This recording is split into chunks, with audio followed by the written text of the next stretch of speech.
I think there's an element too of like parents in any form or fashion when they go through hardship with a child, it's feeling like, are you feeling resentment or are you suppressing right all of these emotions that could be notable emotions, right? And emotions that make sense, emotions that if you were to sit with a therapist, they're like, I don't blame you for that emotion. But I think when we hole up, and COVID was a perfect example of this, when we hole up or we isolate into these things that no one's going to understand me, they're not going to treat my child this specific way. And so I'm not going to travel. I don't want to put them into harm's way. And I don't want to deal with all the stresses that come along with it.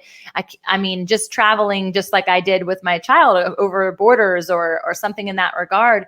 It is. There's a huge element of risk in anything that we do. Going to the grocery store, right? There's a risk. But I think about how much power and how much strength there is in saying yes to still living life, and how much that can actually transform not only his existence. Don't you think that he's here for 16 and a half more years because he's seen life and you've given him that gift? Yes. And it's funny because unfortunately since he was injured so young, he didn't have his vocabulary built up. Sure. So it's really hard to learn how to compensate talking over a ventilator, especially if you don't have your vocabulary. So he's nonverbal, but he's 100% there. We have ways that we do things with his homeschooling, like we use flashcards, and he blinks twice for yes and blinks once for no. So he has ways he communicates to us. It's just different. But I always say, it's amazing, especially like our community, because they have just embraced him. And I said, it's just amazing how God has used him to touch so many lives, and he's never even spoken a word. And that truly is just amazing to me. And we'll never know on this side of heaven, how many people Connor has truly touched with his life. But so we just, that's my passion, is just to be able to show people that even if you think your worst nightmare, which mine came true for me, you can still overcome anything with the power of God and the power of prayer. You truly can. Well, and you hear all the time, like the simple saying of actions speak louder than words. And it's the action of his resilience in the midst of it as well, because he's been fighting and you've been giving him the platform to fight in such a beautiful and generous way. And it's such a testimony to God's love in the sacrifice of the love that you've given as a mother. And so it's one of those things where I'm sure you've prayed 1,000 times over, more than you could possibly count, for him and his comfort and him to keep being survivable. But I know that there is a backing of massive armies for you to maintain your sanity, maintain your security, maintain your even relationship with the Lord and trust in that. And so from I guess a self-help or a self-love or a personal development perspective, how do you safe harbor yourself in the midst of still serving someone else in such a huge capacity every single day? That's where I really have to get some alone time, which is tough because, I kind of tell people we kind of run a 24-hour ICU with him being on a ventilator. For sure. Out of our home. And I have a great support system, though. My parents are very involved, along with our friends and all of our family. But I really have to I have to find time for me, because when I get me time, then I can have time with the Lord. And sometimes that's hard to do. And, I don't want to sugarcoat it either, because I'll be honest, in the beginning, I had all the whirlwind of emotions. I had jealousy. I went through a jealousy issue that God had my baby and I didn't, and Wow. And I think that God gives us all those feelings and those emotions. And I've asked why a million times, and I probably will till the day I die. But, you can't stay there. You can't stay in that spot. I think it's okay that we have those questions and that we might be upset, but I think it's important that we know that, and we don't stay in that season, and we get out of that season, because truly God's the only hope we do have. But I have so many people say, how are you never mad at God? I said, I had those feelings. I went through all those feelings, but I made sure I got out of those feelings as quick as I could, because, without God, I wouldn't be standing here today. I truly wouldn't. And without all the prayers that have gone for us. But Well, and that's a miracle in and of itself, is like your capability, like you having one child who is incapable physically in so many ways, having lost two others, and you're, standing, walking, breathing in order to support and survive. And yes, it's just that in and of itself is a miracle.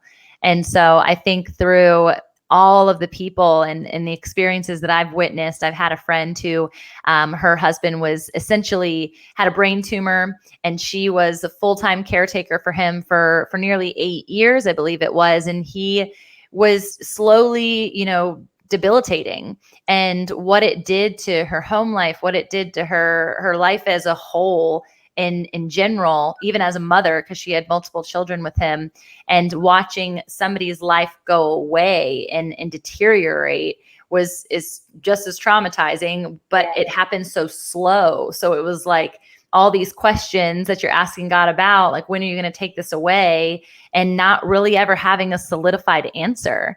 And so I think for you, it's like there's no real solid answer, even in the what's next for Connor, but it's this: he's here, and what has transpired so far has been nothing but the grace of God. Like you said, touched so many countless people that you couldn't even count.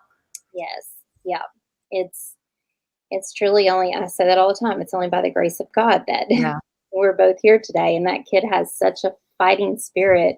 I Yeah. mean, he loves to do therapy. We'll do 3 to 4 hours of intense therapy with him, and I get on the treadmill for 30 minutes. I'm like, "Oh my gosh."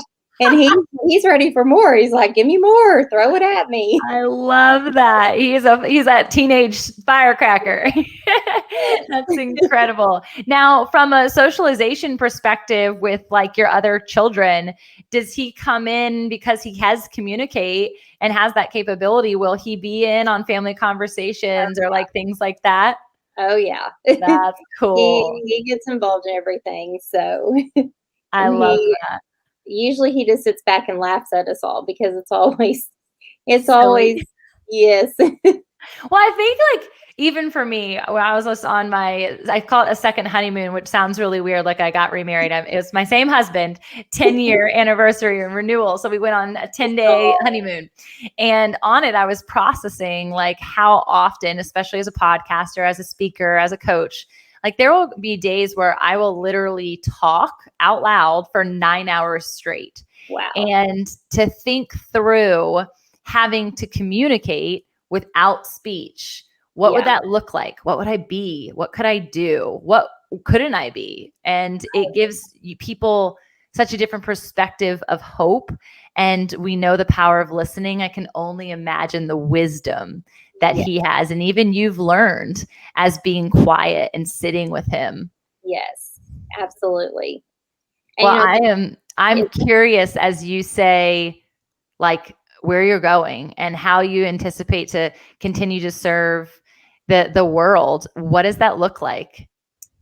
that's all in God's hands, and that's just what I pray. I'm like, "God, you orchestrate our every move, and wherever you place me is where I want to be." So I know we have a great testimony for him, and that's just my prayer every day is, God, you just place us where we need to be placed for your kingdom, because that's truly what this is all about. I feel like Connor was my mission field, kind of. That's the way I kind of looked at it. Parent, for some reason, that was what God wanted me to do, and he's been my mission field ever since the accident happened.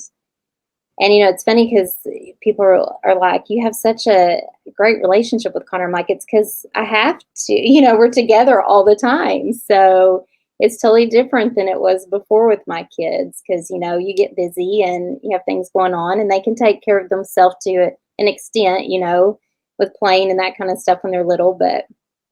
I said, I have to help him play. We have to do all that. Of course, now he's a teenager, so we don't play now, but we do have a way to play some video games. So we do that for once. Cool. But Cool.